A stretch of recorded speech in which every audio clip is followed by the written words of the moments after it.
Caramel sauce తయారు చేసుకోవడానికి ముందుగా ఒక ప్యాన్లోకి అయితే ఒక హాఫ్ కప్ వరకు పంచదార వేసుకొని దీన్ని క్యారమలైజ్ చేసుకోవాలి. ఇలా క్యారమెల్ లాగా కరిగిన తర్వాత దీంట్లోకి ఒక 2 టేబుల్ స్పూన్ల బటర్ కూడా వేసుకొని ఒకసారి మిక్స్ చేసుకోవాలి.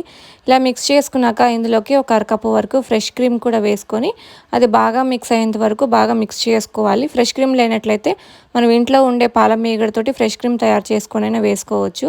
ఇదంతా బాగా మిక్స్ అయిందా కలుపుకొని అందులోకి ఒక 1 టేబుల్ స్పూన్ వరకు బటర్ స్కాచ్ ఎసెన్స్ కూడా వేసుకొని బాగా మిక్స్ చేసుకొని లిక్విడ్ కన్సిస్టెన్సీలో ఉండగానే స్టవ్ ఆఫ్ చేసుకుంటే చల్లారిన తర్వాత మనకి కొంచెం థిక్గా తయారవుతుంది. మనం దీన్ని కేక్స్ డెకరేషన్స్లోకి అలాగే మిల్క్ షేక్స్లోకి దీన్ని యూస్ చేసుకోవచ్చు.